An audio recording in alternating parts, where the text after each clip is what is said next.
The holidays are supposed to be the most wonderful time of the year, filled with joy, family, and togetherness. But when someone you love is incarcerated, that image of the perfect holiday often feels completely out of reach. For many of us, it is a season of longing, empty chairs at the table, and a complicated mix of love and heartache. Hi, I'm Sigrid, and welcome to The Locked Door. Today we are diving into a topic that weighs heavily on so many hearts during this time of year, navigating the holidays when someone you love is behind bars.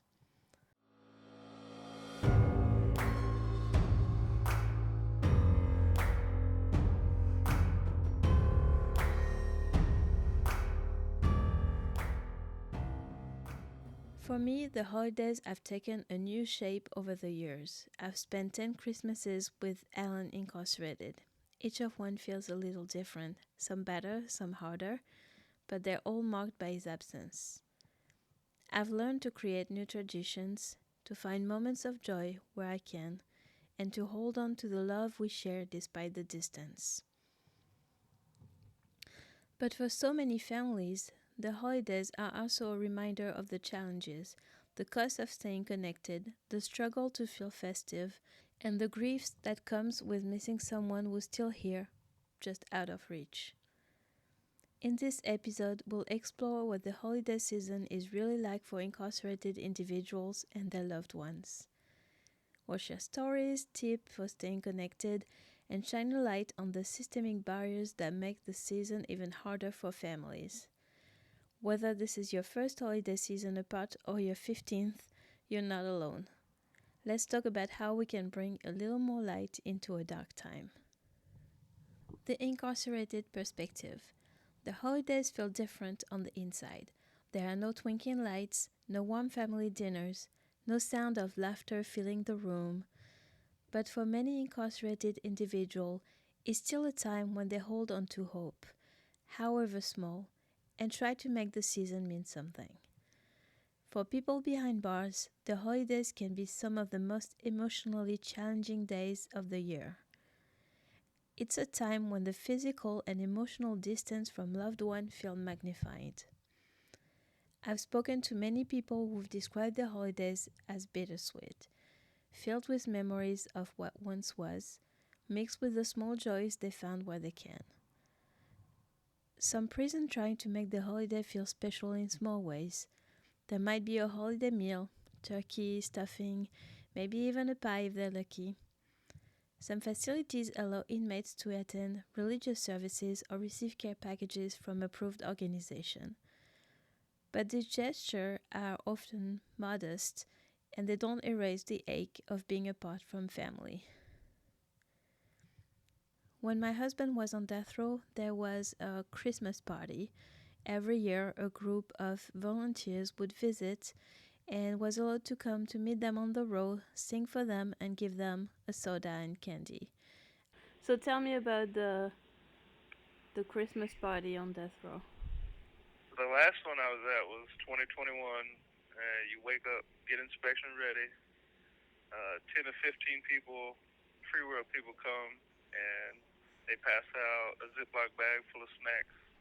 You got one regular size candy bar, 4 or 5 bite-sized candy bars, a bag of 10 baby carrot sticks with a pack of ranch dressing, a bag of chips, a couple baby candy canes, and a block of cheese, and you get a soda. Then the visitors would line up in front of your cell. There's like 14 cells on most wings, so there's one person or two people maybe for everybody on the row. They talk to you like 10, 15 minutes, then they'll start singing carols. They'll sing Islam songs, Christmas songs, and they'll sing a couple Spanish songs. And that's when they leave. The very first one that I was at is basically the same, but you got a half full brown bag of a brown paper bag full of homemade chocolate chip cookies, and a store-bought pack of 24 cookies, either chocolate chip oatmeal or coconut flavor. and that's the only difference between the first one and the last one. And before me, I think a couple years before I got there, they would come by and take photos for people. If you wanted a photo, they'll take a picture of you in the cell and give you a couple copies of it. Okay, and who is coming? Who are those visitors? Just volunteers from like Gainesville, uh, Citizens for Alternatives to the Death Penalty, and I think some other people. I can't remember exactly what organizations were teaming up. Right, but they're from an organization from Gainesville. Yeah, I believe so. I think most of them were from Gainesville. And how does that make you? That made you feel the Christmas party? Oh, I wasn't prepared for this. I don't really like Christmas, but it was cool to see that people cared, I guess. A lot of people who are incarcerated or people I have corresponded with told me that every year they make handmade cards for their children out of the limited supplies they have, like folded paper, colored pencil, and sometimes even coffee grounds for a bit of texture and color. It's a way of reminding their children and themselves that they're still their dad, they're still part of their lives, even from behind the walls. Approximately 2.7 million children in the US have a parent in prison, which is nearly 1 in 28 kids. This is where the Angel Tree program, a heartfelt initiative by Prison Fellowship, steps in to make a difference. The Angel Tree program is a lifeline for these families, helping children maintain a connection with their incarcerated parent during the holidays. It works like this: incarcerated parents, through prison chaplains, sign up for the program and provide information about their children, including a suggested gift. Volunteers, often from churches or community organizations, stepped in to purchase and deliver the gifts. But this isn't just about toys and trinkets. It's about delivering love, hope, and a personal message from the parent. For children, receiving a gift tag with their parent's name, accompanied by a heartfelt note, brings more than just a smile. It's a reminder that they're loved and remembered. Imagine the joy of a child unwrapping a toy they wanted, knowing it came from their mom or dad who's far away.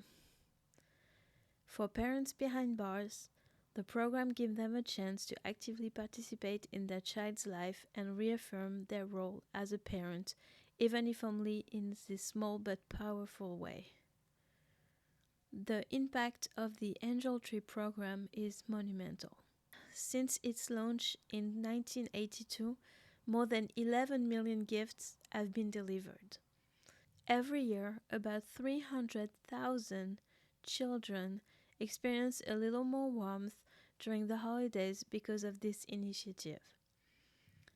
But beyond numbers, the stories it creates are deeply human.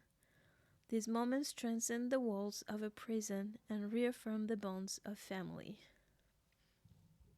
During this holiday season, programs like Angel Tree remind us of the power of small acts of kindness to bridge seemingly unsurmountable gaps. They show us that love can travel through prison bars and that hope can be delivered in a wrap package with a bow. And yet, for others, the holidays can be a source of deep pain. Many incarcerated individuals feel forgotten during this time of year, especially if they don't have family or friends who can visit or send cards. It's a season that underscores loneliness for so many. But what stands out is the resilience. Whether it's creating a makeshift Christmas tree out of magazine, singing carols while cellmates, or finding solace in a phone call home, incarcerated people show an incredible ability to adapt and create meaning in even the hardest circumstances. Coping strategies for families. The holiday season can be a challenging time for families with incarcerated loved ones. It's a time when the absence feels deeper, and the longing for togetherness can be overwhelming. However, there are ways to navigate these emotional waters and create moments of hope and connection despite the circumstances. 1. Stay connected through letters and calls. Maintaining communication is vital. A heartfelt letter or a simple phone call can bridge the emotional gap. Writing about holiday memories, sharing family updates, and even describing a favorite holiday dish can make the incarcerated loved one feel included. Many families also get creative, sending cards, photos, or drawings to add a personal touch. 2. Celebrate traditions in unique ways. Traditions don't have to stop because of incarceration, they can be adapted. Some families schedule their celebration around visitation days, bringing the holiday spirit to the visiting room with stories and laughter. Others may replicate shared traditions, like cooking a loved one's favorite dish or playing their favorite holiday song, as a way of keeping their presence alive. 3. Find a support network. No one should face the holidays alone. Support groups, whether in person or online, can be a source of comfort.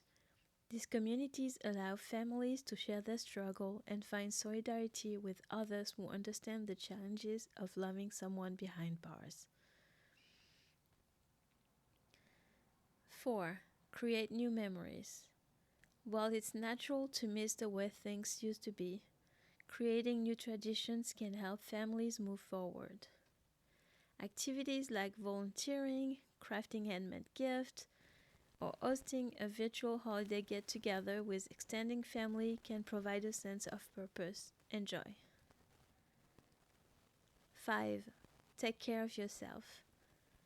The emotional toll of incarceration is real, and the holidays can amplify it. Practicing self care, whether that through journaling, meditation, or spending time in nature, can help you recharge. Remember, it's okay to seek professional help or counseling if the season feels particularly heavy. 6. Involve children in the process. For children of incarcerated parents, the holidays can be confusing and emotional.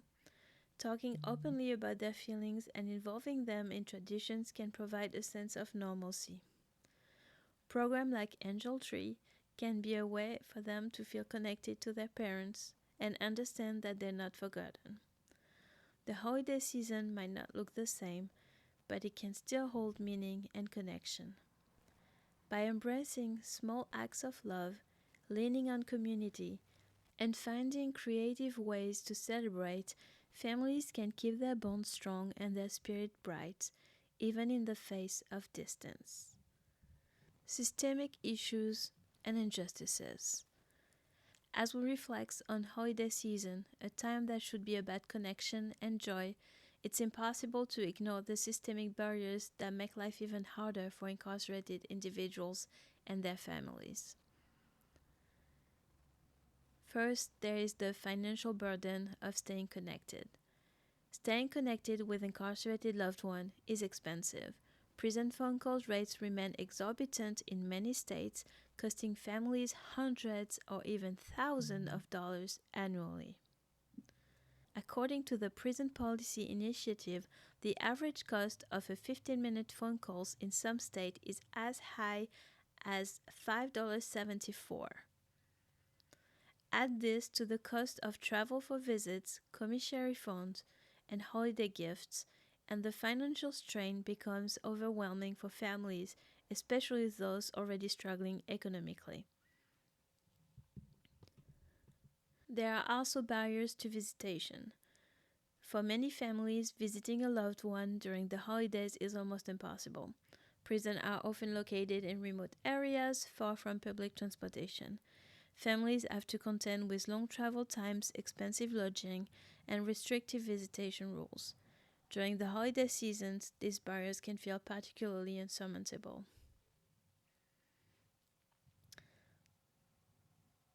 The disproportionate impact on marginalized communities. Mass incarceration disproportionately affects marginalized communities. Black Americans are incarcerated at nearly 5 times the rate of white Americans, and Latino individuals at 1.3 times the rate. These disparities exacerbate the challenges faced by families during the holidays, deepening cycle of poverty and isolation. The emotional toll of incarceration. The emotional toll of incarceration. The justice system often overlooks the emotional toll of incarceration on both the incarcerated and their families. Holidays amplify feelings of isolation and despair for those behind bars and their loved ones. Children, especially, bear the brunt, often internalizing shame and confusion about their parents' absence. Exploitation through holiday perks.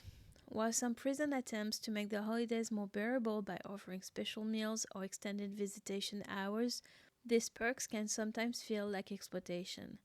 Families may be encouraged to spend more on overpriced commissary items or face limitations that still make meaningful connections difficult.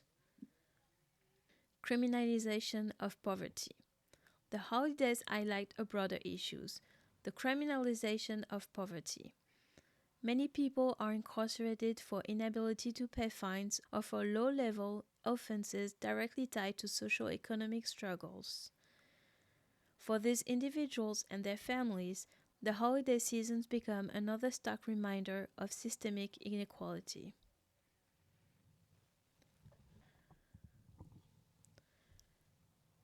As we close this episode, I want to leave you with a message of hope and a challenge to make a difference. The holidays are a season of giving, connection, and reflection. For families impacted by incarceration, this time can be a reminder of both the hardship they face and the resilience they carry. And that's where we can step in. There are ways to make a difference. Become a pen pal. Programs like Wire of Hope offer a way to connect directly with incarcerated individuals. A simple letter can remind someone they're not forgotten and help combat the loneliness of the holiday season. If you've been on the fence about this, now is the perfect time to take that first step. Support programs like Angel Tree. Whether it's by donating, volunteering, or spreading the word, programs like Angel Tree help ensure children of incarcerated parents feel loved and connected during the holidays. Advocate for change. Speak out about the systemic issues we discussed today. Write to your legislator about lowering prison phone call rates, improving visitation policies, or supporting criminal justice reform initiatives. Your voice can help push for a more equitable system. Offer support to families. If you know someone who has a loved one in prison, reach out. A kind word, an invitation to a holiday meal, or even a small act of kindness can go a long way in showing them they're not alone. Educate yourself and others. Share what you've learned about the impact of incarceration during the holidays. By raising awareness, we can challenge the stigma and create a more compassionate understanding of what these families endure. Let's turn this season into an opportunity for kindness and advocacy. It doesn't take much to make a meaningful impact. Sometimes it's as simple as showing that you care. If you're inspired to act, check out the links in the episode description for resources and ways to get involved.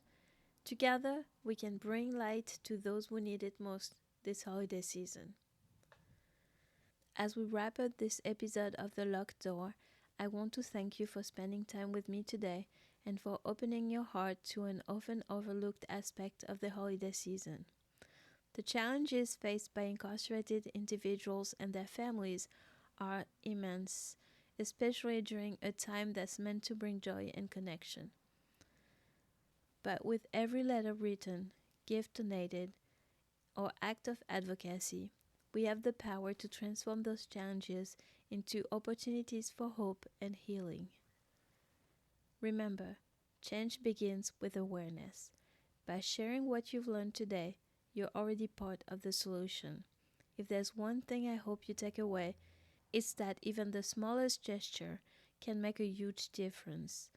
Whether it's writing to someone who feels forgotten, supporting a child missing their parent, or standing up for a more just and compassionate system.